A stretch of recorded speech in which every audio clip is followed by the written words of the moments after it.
Be me, Trevor, 31. Data journalist at a mid-size online paper. The kind of outlet you've read a dozen times without ever clocking the name in the tab. My whole job is numbers. I build the charts. I clean the messy spreadsheets reporters hand me. I check whether a claim actually holds up before it goes anywhere near a homepage. Nobody clicks an article because of a line that says additional data work by the data desk. So my name lands on almost nothing. That suited me perfectly. Quiet work, clear answers, no drama, go home, repeat. One habit from my very first year on the job never left me. Everything gets saved. Every source file, every spreadsheet version, every message thread, every email, every set of meeting notes. I got burned early when a reporter swore up and down that she'd never sent me a figure that later turned out to be wrong, and I had nothing to prove she had. Took the blame for that one quietly because I couldn't back myself up, and it stung for months. After that, I started keeping copies of basically my entire working life. It felt a little paranoid at the time, like I was the only person in the building treating his own inbox as evidence. Turned out to be the single most useful thing I ever did, and I had no idea yet how useful. The paper itself was fine, as these places go. Maybe 40 of us on the editorial side, open floor, glass meeting room in the corner that everyone called the fish bowl. Good people mostly. The usual mix of lifers and kids on their first real job.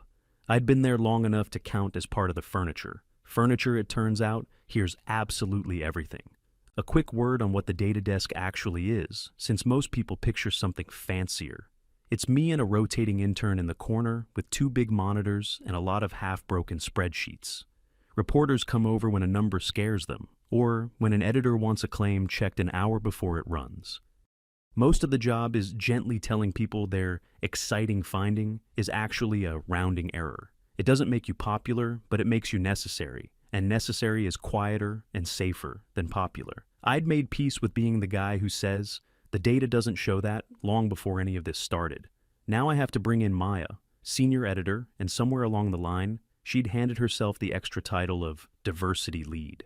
Nobody had actually appointed her to that. She simply started signing her emails with it, and management decided it wasn't worth pushing back on. Online, she was a genuine name in media circles. Tens of thousands of followers, a feed full of crisp little posts about holding powerful people to account. Accountability was her word. She reached for it the way other people reach for good morning. Away from the screen, she ran the newsroom's so-called culture like a supervisor nobody had asked the company to hire. Her entire worldview fit on a postcard. Men were a problem to be managed, not this man or that man for something he'd specifically done. Just men, as a category, the way you'd talk about a weather system. Male toxicity was a phrase she used the way you'd talk about damp getting into a wall. Always present, always seeping in from somewhere, always needing to be watched and contained. At least once in every meeting, she'd remind the room that men should listen more and talk less. She said it often enough that it stopped landing like advice and started working like a rule posted on the wall. Arguing with it never once occurred to me. Talking less was already my factory setting. The first time I really clocked what she was, I'd only been half paying attention. A reporter on the politics beat, a decent guy, had spent a week on a piece and brought it in for a final read. She took it apart in front of the desk, not on the facts, on him. Told the room, lightly, like it was nothing, that he'd centered himself in a story that wasn't about him. He hadn't, I'd read it, the piece was clean. But you can't really defend yourself against centering yourself without, well, centering yourself, and she knew that. He went quiet, fixed things that weren't broken, and was noticeably smaller in meetings afterward. I filed it away as a one-off back then. By the time I understood it was a method and not a mood, I'd seen the same move land on 4 or 5 different men. The script barely changed. A man does ordinary work. The work gets reframed as a character flaw. The man learns to take up less space. Repeat until the floor is exactly as quiet as she likes it. Online, she was a slightly different person, or at least a more polished one. The public feed was all warmth and safety and listening and making space. Posts about how newsrooms had to protect the vulnerable and check the powerful. Good words, words nobody can argue with. The gap between those posts and the floor she actually ran was the whole story. Really, I just didn't have it documented yet. On that floor, the powerful person who needed checking was her, and the vulnerable people were the juniors learning to disappear. I want to be fair here and say it didn't read like cartoon villainy day to day. It lived in 1,000 small things instead. A male reporter would float an idea, and she'd answer the woman sitting beside him as if his mouth hadn't moved. A guy would explain a technical point, often because he'd been asked a direct question, and later she'd retell it to others as a man mansplaining at her. Whenever a compliment landed on one of the men, it arrived wrapped around a little barb you couldn't object to without looking soft. None of it was ever quite large enough to carry into a complaint. That, honestly, was the craft of it. Everything stayed a careful inch under the line, where someone could actually do something about it. Spend long enough in one place, and you start reading its patterns without trying. Ours had a very clear one. Junior writers showed up bright and curious, went gray and careful within a few months, and were gone inside a year. The men in particular learned fast to keep their heads down and their pitches small. Not one person ever stated the reason out loud in a meeting. You just absorbed the temperature of the room and adjusted your own thermostat to match. I'd watched it happen to 3 or 4 people before the one this story is really about walked in. One of them was a writer who'd started the same month I did. Genuinely talented, full of ideas, the sort of person a newsroom is lucky to get. Within a few months, the ideas dried up, not because he ran out of them, but because pitching them stopped being worth the cost. He left without much of a goodbye, and nobody chased him about why. I remember thinking the place had lost something and gained nothing. That feeling came back sharper later, when it was Nadia's turn in the same slow machine. The newest writer feeding that pattern was Nadia. Sharp junior, real instincts, the type who actually did the boring verification work nobody else wanted to touch. She worked harder than the job paid for, and it showed in her drafts, which came in clean. She'd bring a solid pitch to the table, and then watch it get taken apart for reasons that refused to sit still. One week, the angle was wrong. The next week, the angle was apparently fine, but the timing was off. The week after that, the timing worked, but we'd supposedly covered something adjacent, which we hadn't. And I'd have known, because I pulled the data on everything. Her ideas developed a strange habit of stalling for a while, and then surfacing later under a more senior name. I caught it because half the time, I was the one quietly building the numbers underneath those pieces. I knew whose work I'd actually been supporting. And it wasn't the byline that ended up on top. There was a smaller thing before the contractor story that told me where this was heading. Nadia had pulled together a neat little data piece. Nothing huge, but tidy and correct. I'd checked her numbers myself. They were solid. It got held, then reworked. Then it ran with the analysis intact, but her framing swapped out and her name dropped down to a contributor line. She didn't complain about it, which I noticed. Juniors learn quickly that complaining is its own kind of risk, so she swallowed it and kept her head down, same as the men did. And I figured she'd either toughen up or burn out like the rest. I didn't expect the third option, which was that she'd quietly keep every single receipt. There's one example that stuck with me, because I had a front row seat to it. Nadia spent weeks chasing down a story about a local contractor cutting corners on public projects. Real shoe leather stuff, records requests, a couple of nervous sources, the kind of reporting that doesn't happen by accident. She brought it to Maya for editing, full of energy about it. Then the thing went into a fog, not quite ready. Needs another pass, let's hold it, week after week. Never a concrete note you could actually fix. I watched a good piece die slowly in editing, and figured that was the end of it. It was not the end of it, but I'll come back to that. Then came the planning meeting that set the whole thing off. Standard session, the entire desk crammed into the fishbowl, laptops open, coffee already going cold. Maya pitched a headline she was plainly in love with before she had even finished saying it. A big, clean claim, the kind that travels for miles online and makes a chart look like a victory lap. The trouble was, the data underneath didn't say what she wanted it to say. It didn't even say something close enough to stretch. It pointed firmly the other way. The editor-in-chief, and I'll give him credit for that one day at least, turned to me and asked straight out whether the figures backed the headline. I'd already pulled them, because pulling everything is the entire job. One chart went up on the shared screen. The line ran in the exact opposite direction to her claim. You could feel the whole room read it in the same half-second. The headline was dead before I'd even finished my sentence. On the surface, she took it gracefully. "Good catch," she said, with a smile that stopped somewhere around her cheekbones and never made it up to her eyes. I closed my laptop, thinking it had been an ordinary disagreement, Numbers win, the headline changes, everyone moves on by lunch. That's how the job is supposed to run. That is not even slightly how this one ran. I went home that evening with zero sense that anything was wrong, made dinner, watched something forgettable, went to bed early. The next morning, there was a post waiting for the entire industry to read. She'd written it the night before and put it up on her big public professional page, the one with all the followers. It told the story of a male colleague who had talked over women in a meeting, a man who had made the room feel unsafe, a man whose conduct was, in her chosen word, toxic. My name appeared nowhere in it. It didn't need to. Anyone who'd sat in that fishbowl knew the exact meeting and the exact man inside of 10 seconds. Plenty who hadn't been in the room filled in a name through the grapevine within the hour. The post performed the way these things always do. Media people cannot resist a tidy little story about a bad man getting named and shamed. Shares stacked up, comments stacked higher, strangers I'd never met in my life arrived to pour their own outrage on top of hers. A few started messaging around privately, playing detective, trying to pin the colleague to a real, findable person. By the middle of that day, my name was riding along in those private messages, whether I'd agreed to the ride or not. I found out the way you always find out. Someone on my side forwarded the whole thing to me, so I'd know what was being said about me, which is a special kind of help. I read the comments once and then made myself stop. Most of them weren't even about the meeting, because none of those people had been in the meeting. They were about men in general, with me as the convenient stand-in for every bad experience the writer had ever had. A few were genuinely creative in how certain they were about a person they'd never met.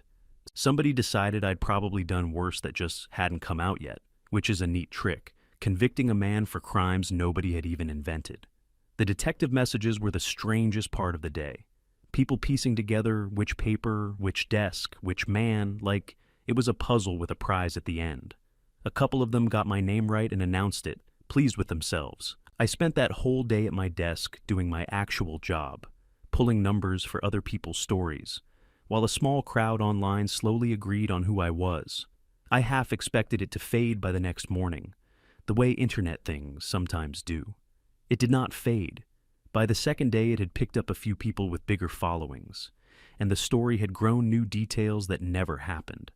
Now I'd apparently been doing this for years. Now there were other unnamed women. Now it was a whole pattern. None of it had a source, because there was no source. But a story doesn't need a source once enough people have decided they want it to be true. I stopped checking after a while. Refreshing it just meant watching strangers build a version of me out of nothing, and then nod along to their own work. I had a job to do, and a quieter plan starting to form, so I let them have their weekend with it. This is the part of the story that taught me the most about the people around me. My manager pulled me aside before I'd even finished my coffee and advised me, very gently, to lay low. Head down, maybe quietly pull my name off a piece or two for a while. Let the whole thing burn itself out on its own. At no point in that conversation did he ask me what had actually happened in the meeting. The conclusion had already been reached, written up, and filed before I walked in. Around the same time, a guy I genuinely counted as a work friend hit like on the post, in public, where I could see it. Then he started keeping a careful little distance, the way people do once they've worked out which way the wind is blowing and decided they don't want to be standing downwind of you. That one landed harder than the post itself did. A stranger's bad opinion is just weather, it passes. This was someone who'd split 100 lunches with me and folded the second loyalty cost him anything at all. HR opened what they like to call a conversation, which, if you've never been lucky enough to have one, is a meeting where two very calm people study your face while quietly deciding what category of person you are. I said very little in it, partly because that's simply how I'm built, partly because I understood that anything I offered would be repeated later in a version I had no way to control. My silence got logged as guilt, naturally. The reasoning practically writes itself. A man who won't leap to defend himself must be sitting on something he doesn't want found. The meeting itself was almost polite. Two of them, a notepad, a lot of phrases that don't mean anything. They wanted to know if there was anything I wanted to share about the dynamic in the room. I said the meeting had been about a headline, and the data hadn't supported it. That landed like a coin dropped on carpet, no sound at all. They weren't there for what happened. They were there to measure how much of a problem I was going to be. I gave them very little to measure, which I think disappointed them. Walking out, I understood that the truth on its own wasn't going to fix this. The truth needed dates on it, and signatures, and a transcript. Luckily for me, that's a thing I happen to have a great deal of. In public, I did precisely nothing. No post, no reply, no carefully worded statement about sharing my truth. In private, I opened the archive and started pulling files. There was no panic in it, which surprised even me a little.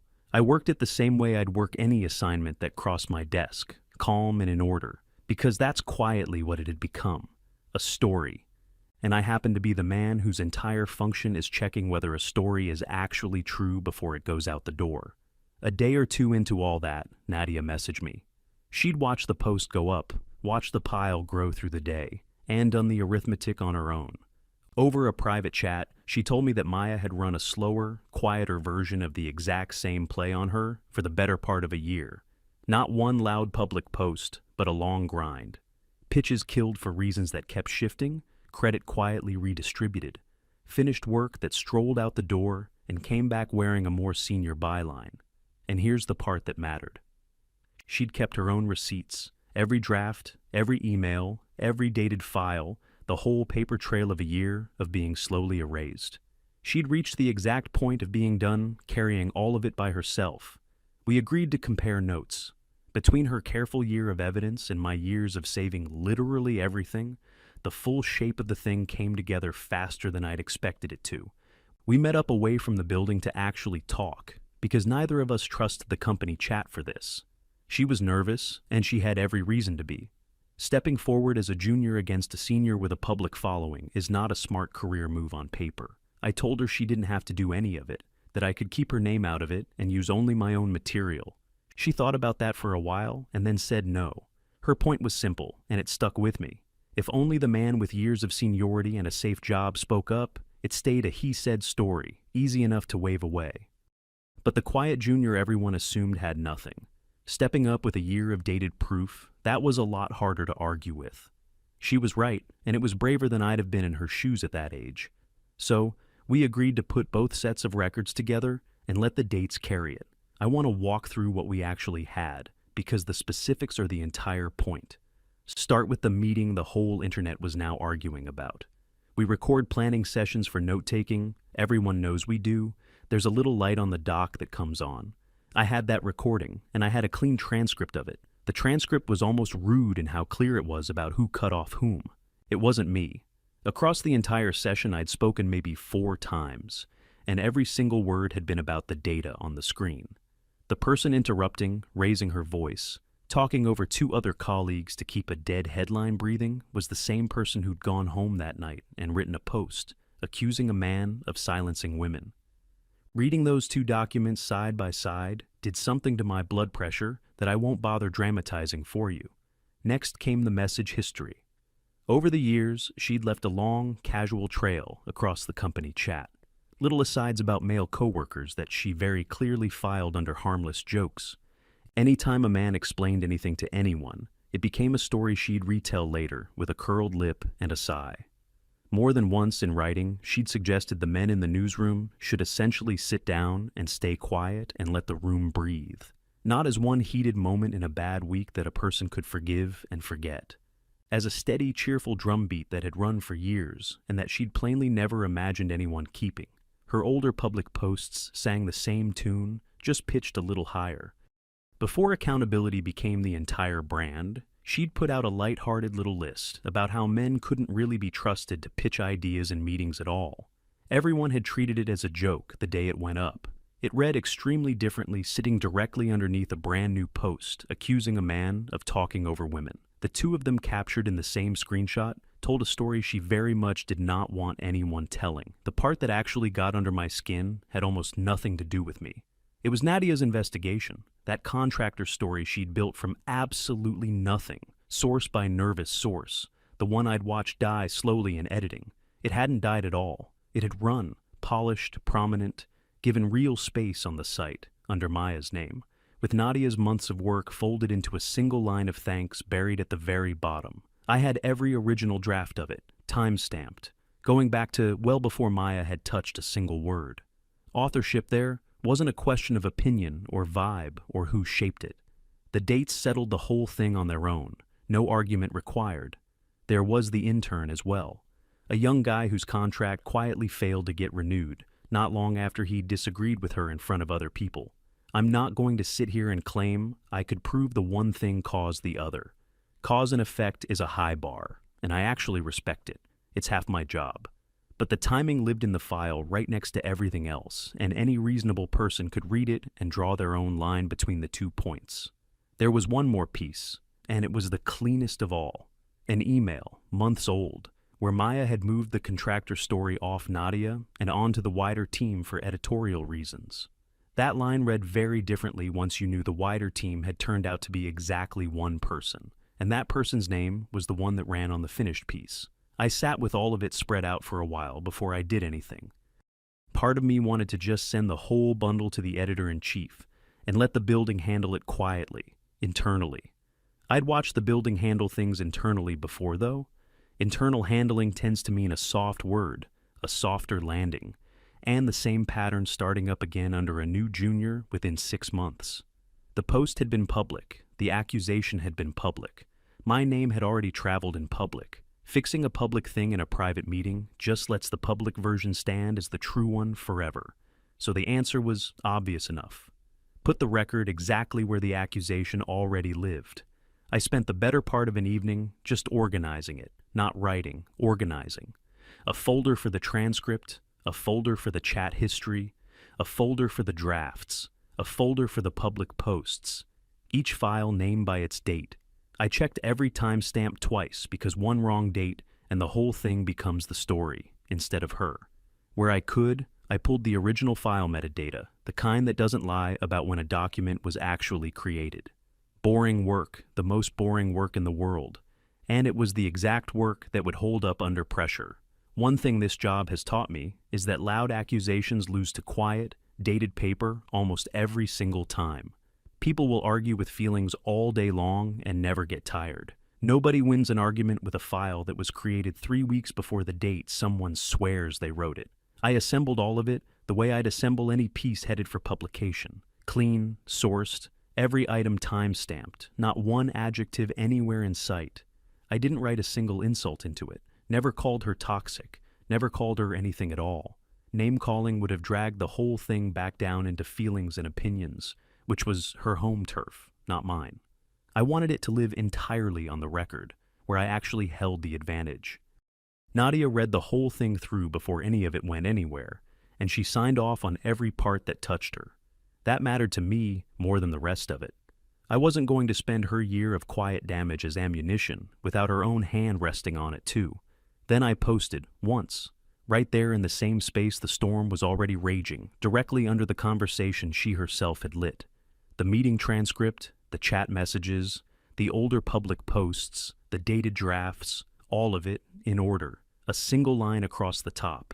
Here's the full context. Decide for yourselves.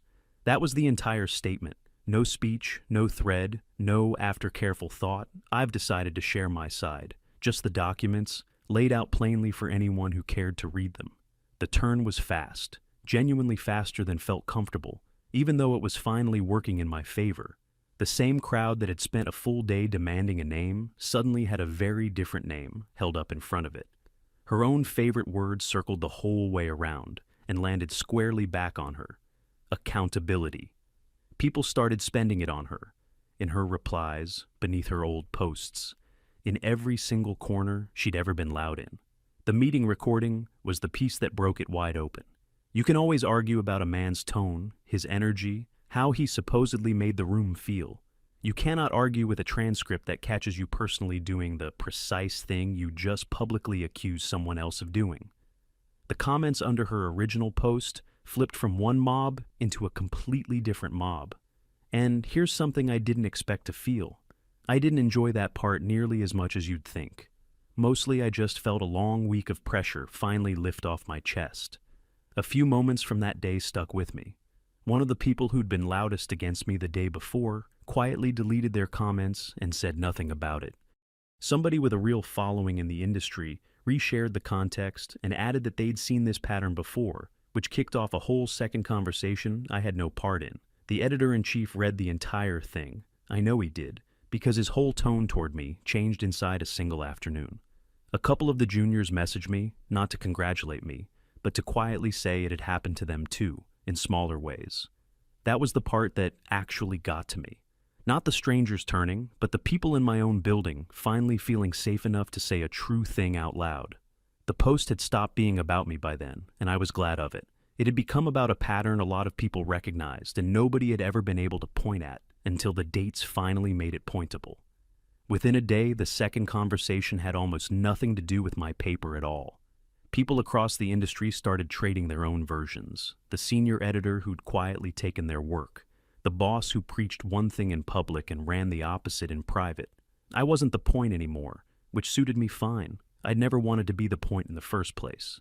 A couple of the outlets that cover media gossip sniffed around the edges of it, but there was nothing for them to chase. No statement from me, no follow-up drama, just a folder of documents sitting there speaking for itself. The cleanest stories are the ones where you don't have to say anything at all. You put the facts down in order and step back and let people read.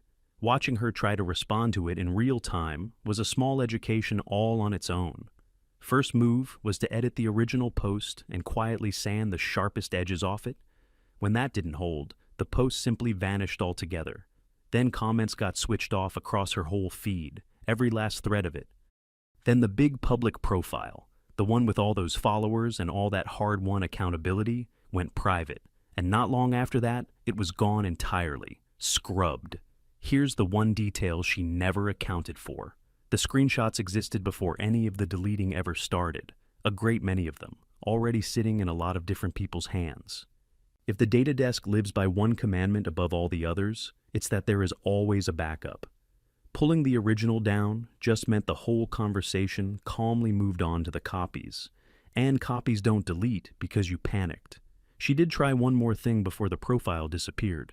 A short statement about being taken out of context and people weaponizing screenshots. The trouble with calling a full meeting transcript out of context is that a transcript is the context, all of it, start to finish. And the trouble with weaponizing screenshots is that it's a strange thing to say coming from someone whose entire original post had been one person's account with no receipts attached at all. That one didn't land either, and shortly after, the page went dark for good. HR, the very same department that had opened a careful conversation about me, opened one about her instead.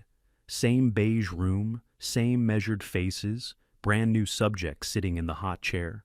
My manager, the one who'd quietly counseled me to lie low and wait for it to pass, transformed overnight into my single most vocal supporter. Now he'd always had concerns, apparently. Concerns he'd somehow never once mentioned to me or anyone else. I chose not to remind him which direction he'd leaned exactly 1 week earlier. There was nothing to win by it, and honestly, I was just tired. The work friend unliked the post somewhere in there, as though peeling that little thumbs up back off, it would reverse time and unring the bell. Here's a thing I learned watching it all turn. The people loudest in the pile-on were the quickest to claim they'd had doubts the entire time. The ones who'd quietly message me, support in private stayed quiet in public, then and after. I stopped expecting much from either group. Nadia was the exception, and that's worth saying plainly. She'd had the most to lose by stepping forward, being junior, being the easiest person in the building to push out. She stepped forward anyway. That took more nerve than anything I did, and I told her so. Maya was gone by the end of that same week. No dramatic march out of the building, no security walking her to the door with a cardboard box. Just a short, smooth internal note about her deciding to move on to pursue new opportunities. Everybody understood exactly what the new opportunities were. Her name came off the masthead, and I swear the whole floor breathed out at once, like a held breath that had finally been allowed to go. The temperature of the place changed within days. Juniors started finishing their sentences in meetings again. The men stopped shrinking their pitches down to nothing before they'd even said them. The intern reached out to me a little while after, the one whose contract had quietly not been renewed. He'd seen how it all played out and just wanted to say thanks, which he didn't owe me. I told him the honest truth, that it was Nadia's records and his own bad timing in the file that made the pattern undeniable, not me being clever. He'd landed somewhere better by then anyway, so there was that. Management never formally admitted there'd been a problem, of course. Admitting it would have meant admitting they'd let it run for years while signing off on the diversity lead title in every email. What they did instead was quietly tighten up who gets credit on stories and how planning meetings get recorded and shared. Nobody called it a Maya policy, but everybody knew exactly what it was for. The editor-in-chief caught me at the desk a couple of weeks later. He didn't apologize either. Not exactly. That's not really a thing that happens at his level. What he said was that he should have asked more questions earlier, which from him was basically a confession. I told him the recording had done the asking for him, and left it at that. There was no point grinding it in. He started looping me into editorial calls after that, not for my numbers, for my read on whether a thing actually held up. Strange feeling, being asked for an opinion in a building where I'd spent years being the guy who only spoke when a chart forced him to. I didn't let it go to my head. Charts still don't lie, and that's still the only good reason anyone should ever listen to me. Nadia got her byline back. The contractor investigation was recredited to the person who had actually reported it and written it. No public apology ever came attached to that, because outlets like ours don't apologize. They update the record. But the record did get corrected, with her name sitting where it had always belonged, and that landed for her. And it quietly landed for me, too. Last I heard, she's doing well, somewhere that lets her keep her own work under her own name. Good. She earned that twice over, and then some. The funny thing is that none of this turned me into some kind of office hero. I didn't get a promotion out of it, didn't want one. A couple of people who'd kept their distance during the bad week tried to act like we'd always been close once it was safe again. I let them mostly because holding a grudge is more work than it's worth, and I had spreadsheets to get back to. The only real change was that people stopped assuming the quiet guy at the data desk wasn't paying attention. Turns out paying attention is most of what I do. As for me, I went straight back to the data desk. Charts open, chat quiet, my name on almost nothing. Exactly the way I've always preferred it. I never raised my voice one time through the entire thing. Never posted a single word in my own defense while it was actually happening. All I did was listen more and talk less, which, you'll remember, was the rule she'd been handing the men in that newsroom for years. Turns out, it's a genuinely excellent rule. I followed it right up to the exact moment the receipts were ready to do the talking for me. If there's a lesson buried anywhere in this, it isn't a deep one. Be a little careful about who you decide is the problem in the room, and never ever assume the quiet man who works with records didn't keep the records. That's the whole story. I went back to my spreadsheets, and the place got noticeably less toxic the day she left, which is, funny enough, the exact word she'd built her entire name on.